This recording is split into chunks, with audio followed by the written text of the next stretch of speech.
Hello everyone, my name is Stephen Bell, aka Stakui, and I am excited to welcome you all once again to another official video dev diary for Ara History Untold. If this is your first time joining us, make sure to subscribe and hit the notification bell in order to watch new episodes as they debut. But today, we are honored to be joined by the one and only design director, Michelle Menard. We're going to be diving into her background in game development and what the team at Oxide Games is bringing to the grand strategy genre with Ara and its simultaneous turns. So, Michelle, welcome to the show. Thank you, Stephen. Hi, everybody. It's great to be here. Now, before we get into the Untold history, we would love to get a little bit of a brief history about you, Michelle. So, I have to ask here in the first place, where did your love of games start? Well, I always played games as a kid, just, board games, making up games, D&D, Magic, all that kind of stuff. But it wasn't actually what I thought I was going to do as a career originally. I was actually training to be an opera singer. Took voice lessons, private coaching, all that stuff for years and years and years. And that's one of the things I was studying in college, too. And it really wasn't until my senior year of college when I was starting to have that kind of existential crisis of, is this really what I want to do? Because it's a really tough industry to get into. And most people, only like 2% of people actually make it. And one of my advisors was like, just looking at me, she's like, what is your problem? And I was like, why are you looking at me like? She's like, use your head. I'm like, what are you talking about? She's like, you love games. I'm like, I do. And she's like, go make games. It's a job. People do these things for a living. It was just kind of this, oh my God, literally had not considered that as a thing until she said that. So it kind of then revamped what I was doing, finished up my applied math degree, went and did a graduate studies degree in design development, and then just kind of retooled it all from there. Retooled it all from there. Well, what got you started at Oxide Games? So most of the core leadership at Oxide I worked with previously back at one of my first industry jobs over at Firaxis. And we worked on Civ 5, Civ Rev, a little bit of XCOM with some of them. And it was just a really great group of guys to work with. And, after Civ 5, a lot of us went our different ways and did different things. And a couple years ago, I got a call from Dan. And he was like, hey, you want to come hang out and talk stuff? I'm like, yeah, sure, why not? I still hang out with you guys, socially from time to time. And went to a hibachi restaurant. We're just talking about, grand strategy games and, what would be cool to do, all this kind of stuff. And I was like, that was fun. Yay, lunch. And went home. And he calls back. He's like, hey, do you want the job? I'm like, what are you talking about? He's like, the job. That was an interview. I'm like, oh my God. And so, yeah, it turns out that was an interview. But it was so really fun because it was those same group of guys. And we finally got to, actually do some of the things that we've always wanted to do back when we were at Firaxis. But, you can't because it's an IP that has little boxes and things you have to tick to make it feel like a Civ game. But now this is new. This is new IP. You can do all the things, change all the things. So, yeah, it's been really fun. Were there any significant obstacles? I mean, you were just talking about changes. Were there any issues that you had to face with the project or that changed how you were going to approach it?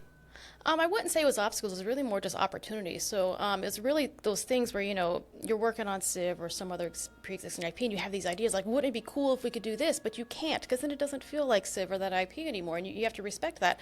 But you just kind of then keep all those little ideas in the back of your head. You're like, but now we can.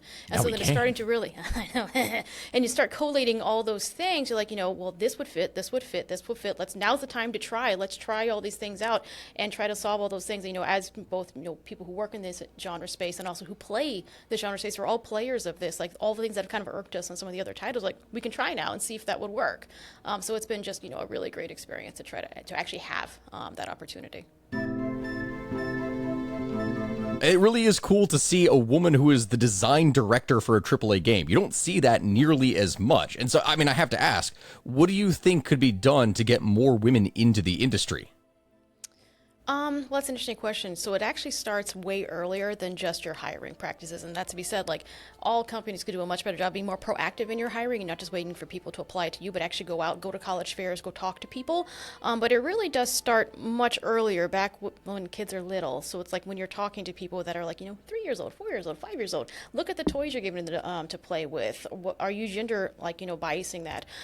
Think about the way you're speaking to them, actually, and don't downplay things like STEM opportunities. I'm just speaking from experience. I know when I was a kid, STEM type fields were absolutely disincentivized by authority figures, by teachers, and so it wasn't something that came very naturally. Music, yay! Instead, and so really think about the way that you can then sort of embed in the minds of little kids, this is an opportunity that is okay and you can do it, and really working from there up, because then once they get to college, once they are looking for jobs, they've already then steeped in that and they're already yes, it is something I can do. No, that makes a lot of sense. Let's go ahead and dive into the crux of what this episode is about in the first place, the feature that I'm very excited to talk about. What can you tell me about Ara's simultaneous turns? Sure.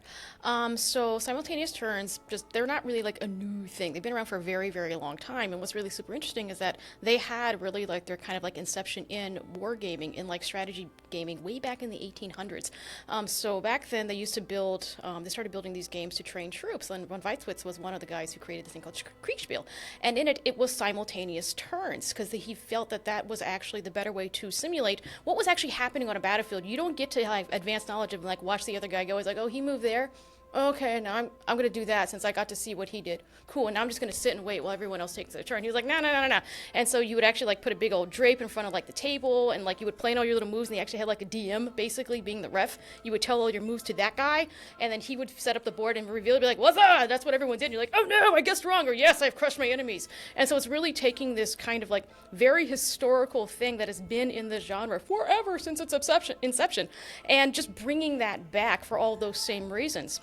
While it is, can be a little easier to understand a serialized game where someone takes their turn and the next person takes their turn, it does automatically have that bias built into it where whoever gets to go first is sometimes at a disadvantage. While you do get to attack first, you don't also get to see what everyone else is doing, and then everyone else can respond to you, and then sometimes you can really just die, and it's sad.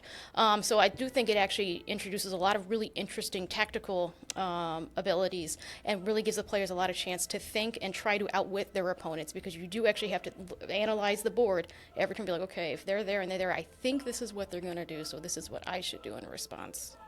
So then I have to ask, just for clarification's sake here, because normally when we're talking about simultaneous turns, that's talking about multiplayer games. So this applies to the AI as well. It's everything together at the same time. There is no difference between single player and multiplayer. It plays exactly the same way. So everybody, the AI, you, your friend, is taking their turn at the exact same time.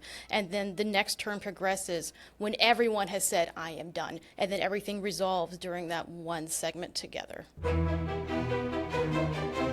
That is actually very different. Okay. Well, how is that going to work for combat? What would happen if someone was starting a fight? So there are priorities based on what's going to happen. But yeah, so it's the same idea where, you basically go down from speed is basically one of those things. If someone's faster, like if you're on a pony, you're going to move faster than a dude on foot. And so they're going to move into the region first. You might get caught unawares. You might get ambushed that way. And so it is trying to basically simulate what could really happen in a tide of war if the battlefront starts to shift and you didn't plan for it correctly. That has led to some really interesting problems to solve with UI. And for feedback, how do you show these things to players, especially if someone didn't think that's what was going to happen? You still have to kind of show them nicely that, well, it was unexpected, but it still happened. So there were some really interesting challenges to solve there, but I actually think it makes combat a lot more interesting because it isn't just watch someone get punched, watch the next guy get punched, watch him then move over. So I personally I know what you mean. Much more engaging simulation. I know exactly what you mean, and I guess that's something that then makes our simultaneous turns unique in comparison to a lot of the other games. Michelle, thank you very much for joining us here today and giving us a closer look at the simultaneous turns in Ara History Untold. It has been an absolute pleasure talking to you today and learning about the journey of some of the exciting features that are going to be coming to the game. And thank you, all of you, to the fans who are watching. You can stay up to date with the game by subscribing to our YouTube channel for future Dev Diary episodes, and follow us on the social platforms of your choice. And also, don't forget to wishlist Ara History Untold on Steam. Lastly, simultaneously, I have to add that we are giving away PC Game Pass codes for our Twitter every single Wednesday, so make sure to follow, retweet, and answer each prompt in order to enter for your chance to win. Everyone, thank you very much for watching, and we will see you next time.